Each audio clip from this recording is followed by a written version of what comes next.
Assalamualaikum warahmatullahi wabarakatuh.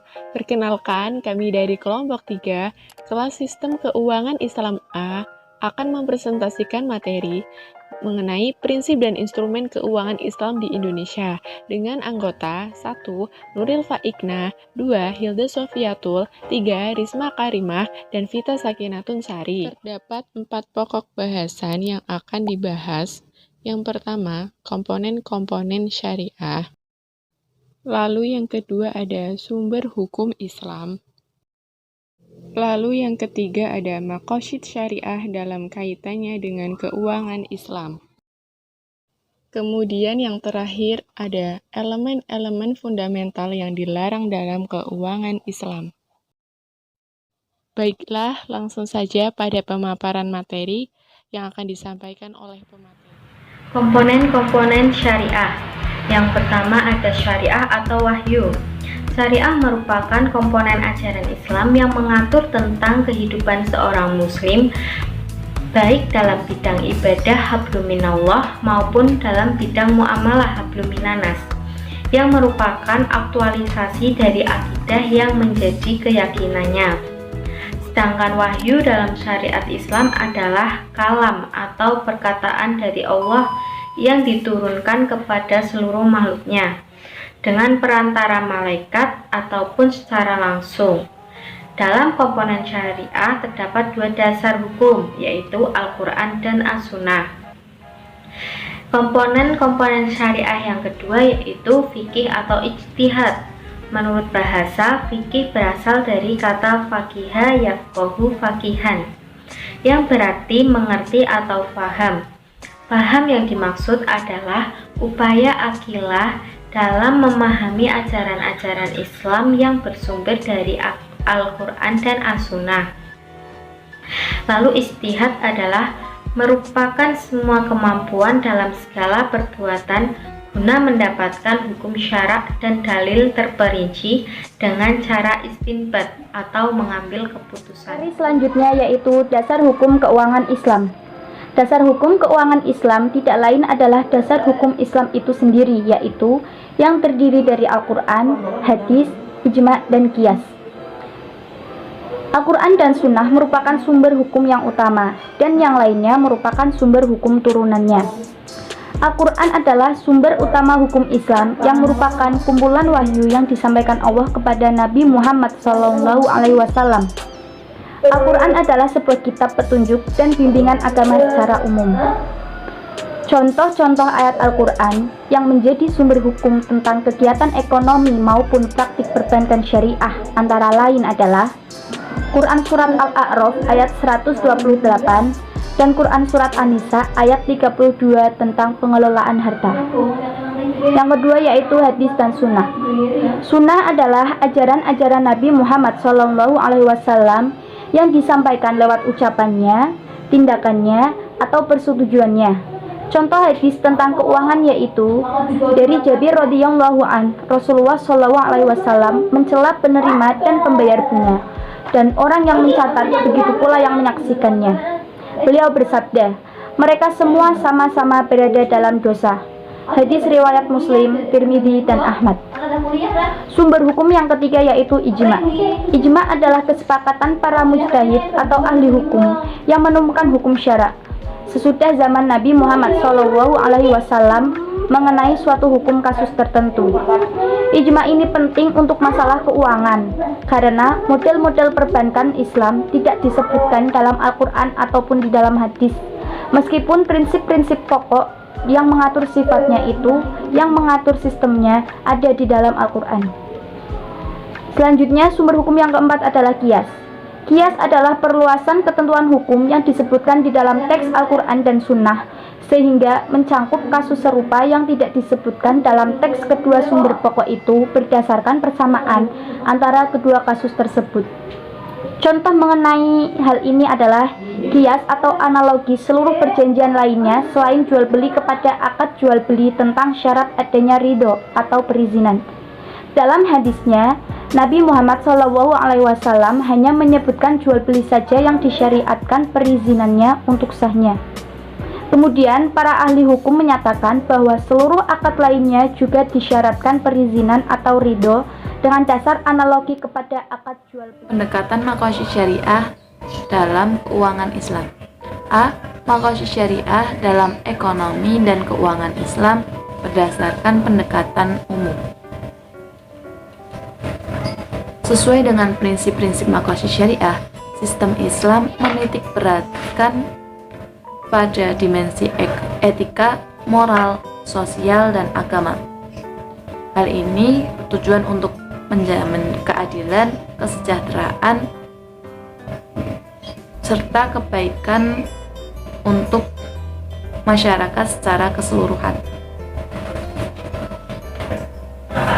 B. Maqasid syariah dalam ekonomi dan keuangan Islam berdasarkan pendekatan khusus. Maqasid syariah dalam keuangan Islam juga memiliki pendekatan khusus berdasarkan pandangan mikro yang terkait dengan transaksi tertentu yang menunjukkan latar belakang diberlakukannya sebuah hukum. Maqasid syariah akan disorot berdasarkan transaksi keuangan Islam yang berbeda yang ditawarkan di bidang keuangan Islam.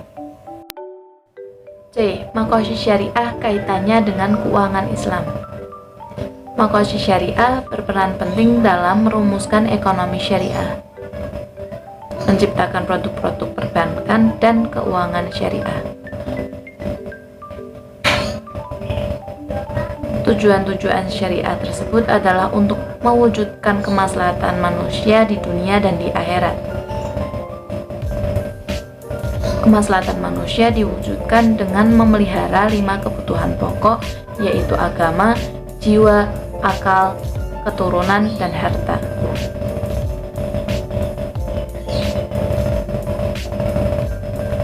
Tanpa maqasid syariah, maka sebuah pemahaman mengenai ekonomi syariah, keuangan, dan perbankan syariah akan sempit dan kaku. Tanpa maqasid syariah, seorang pakar dan praktisi ekonomi syariah akan selalu keliru dalam memahami ekonomi syariah.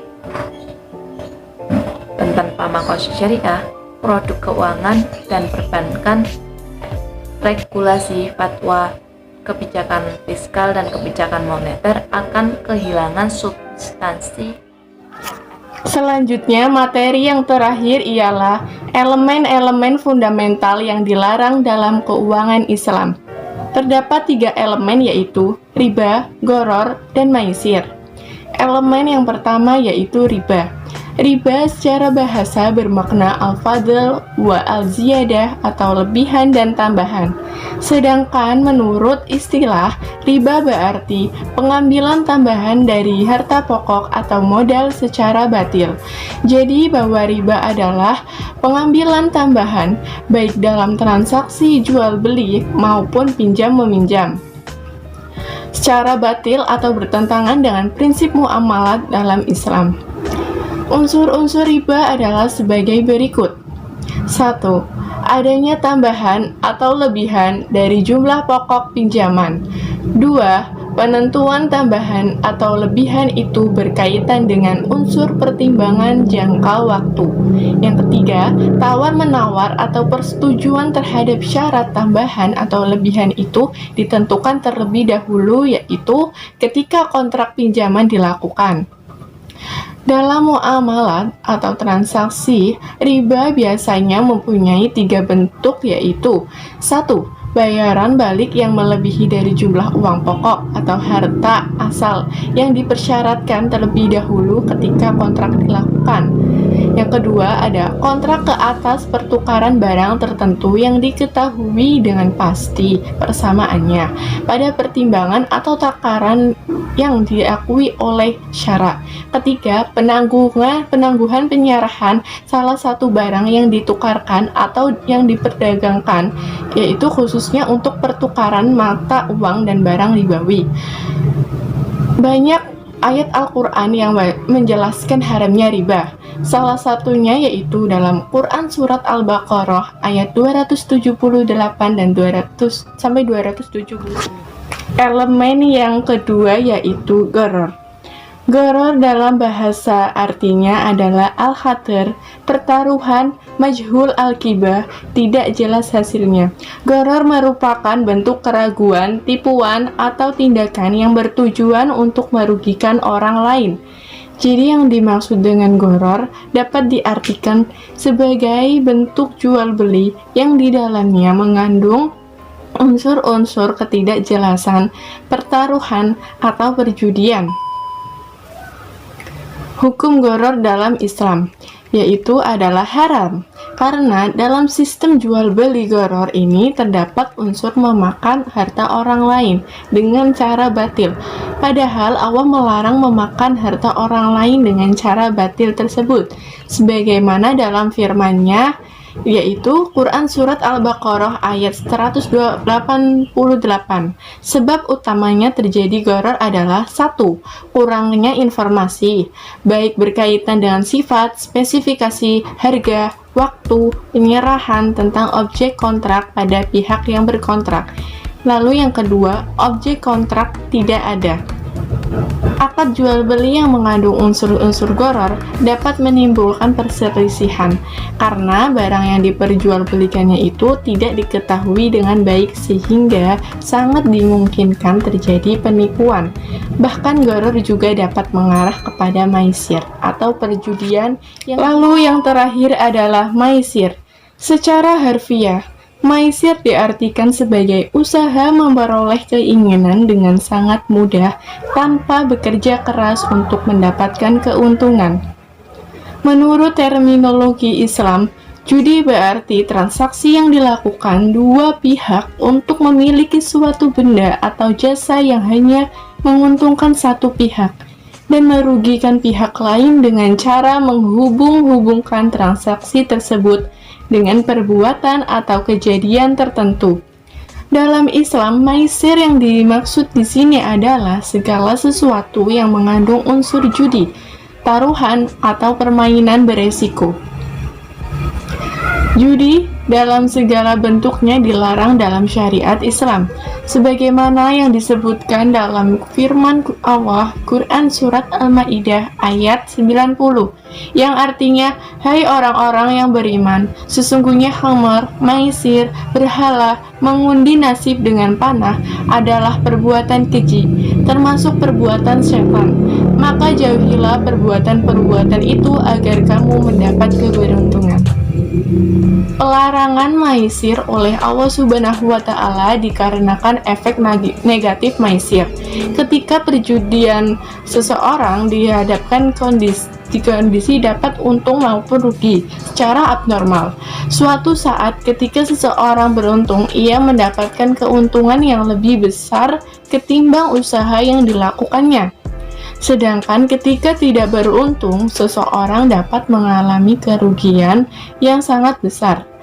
Perjudian tidak sesuai dengan prinsip keadilan dan keseimbangan, sehingga diharamkan dalam sistem